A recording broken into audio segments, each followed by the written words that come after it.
कहते हैं जब इंसान के सर पर वासना चढ़ जाती है तो वो इंसान हैवान बन जाता है। अगर यही वासना भूतों के सर पर चढ़ जाए तो क्या होगा।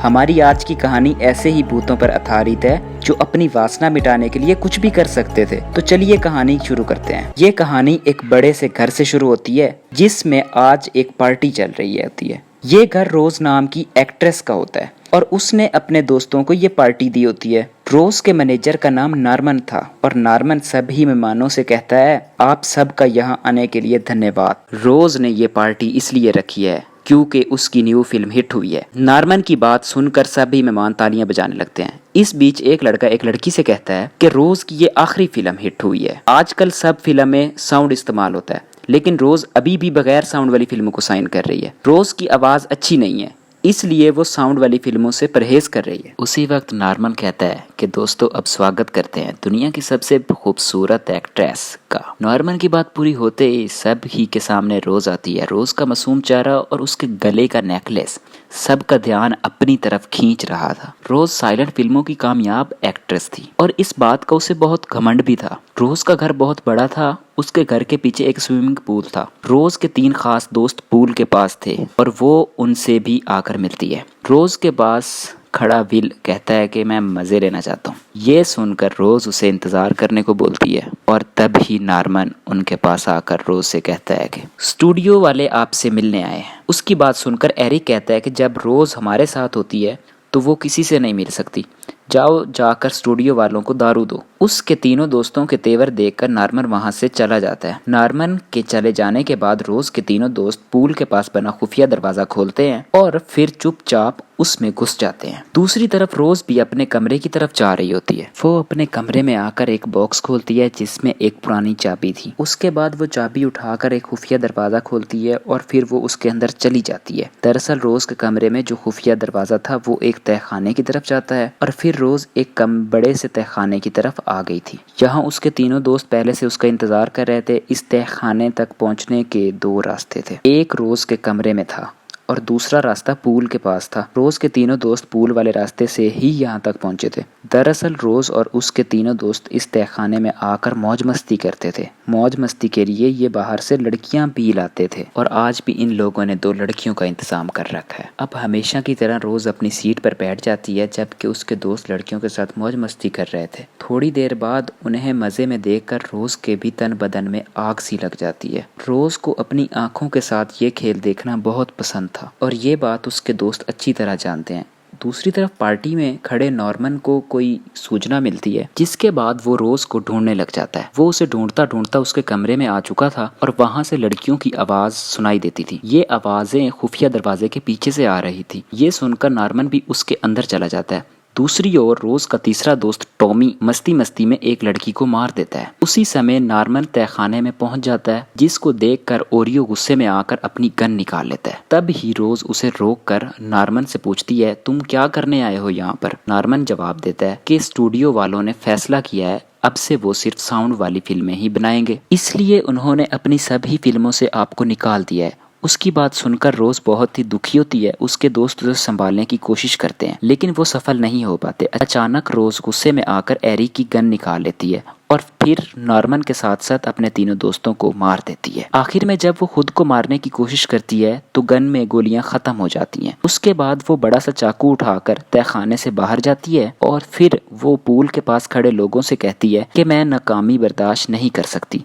इतना कहकर वो खुद का गला काट लेती है और उसकी मौत हो जाती है। बहुत सालों बाद आज रोज के घर में 2 रियल एस्टेट एजेंट आते हैं।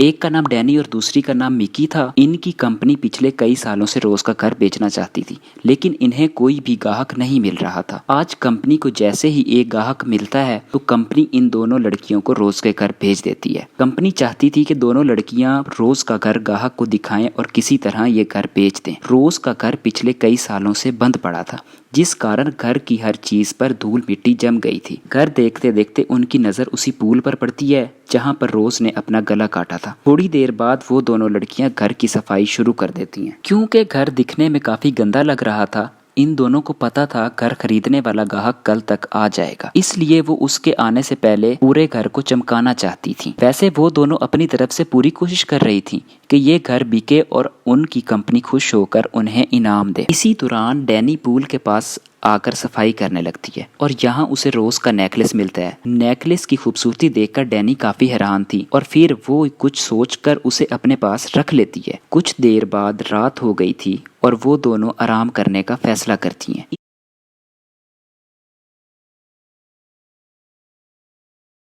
और फिर निकी नेकलेस को ध्यान से देखती है और फिर वो उसे डैनी के गले में पहना देती है। ये तुम्हारे गले में बहुत अच्छा लग रहा है। इसके बाद वो दोनों लड़कियां दारू पीने लगती हैं और बीच बीच में बातें भी करती हैं। पूरा दिन काम करने के कारण वो दोनों बहुत थक गई थी, जिस कारण हाल में ही सो जाती हैं। थोड़ी देर बाद डैनी कोई आवाज़ सुनकर जागती है। फिर वो हाल में आकर देखती है कि पूल में अपने आप पानी चल रहा है। डैनी ने पानी की आवाज़ सुनी थी और फिर वो पूल में पानी देखकर काफ़ी हैरान थी। अचानक उसके सामने टॉमी की आत्मा आती है और फिर अगले ही पल वो गायब हो जाती है।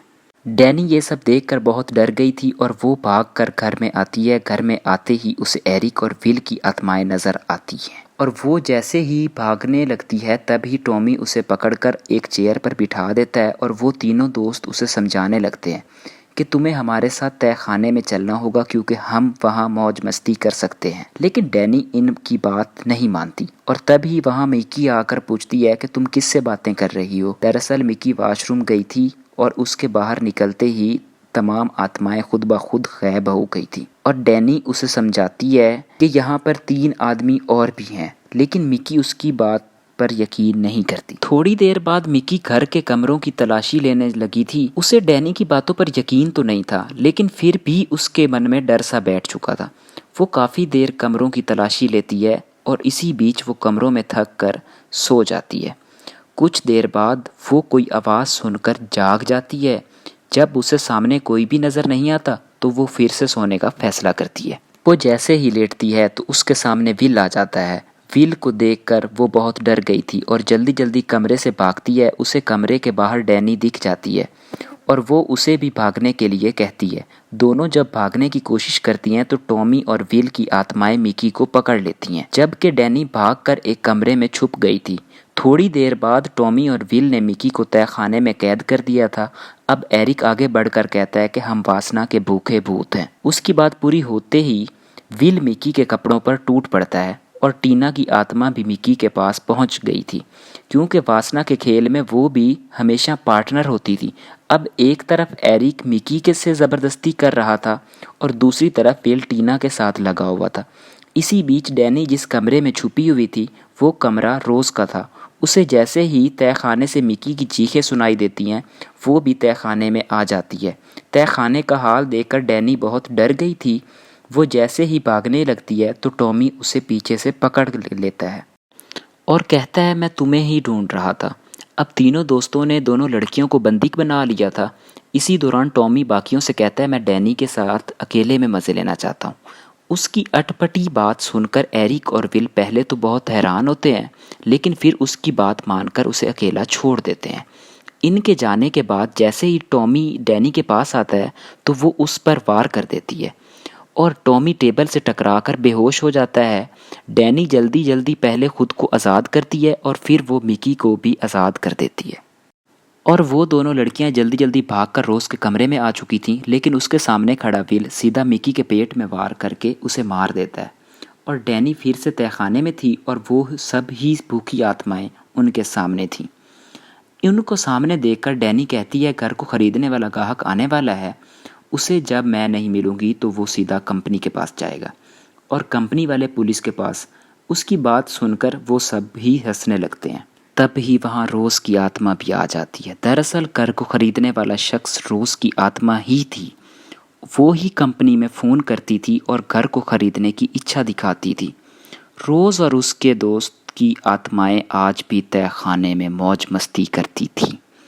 कहानी के आखिर में रोज़ के तीनों दोस्त की आत्माएं डैनी पर टूट पड़ती हैं, जिसके बाद डैनी तड़प तड़प कर मर जाती है।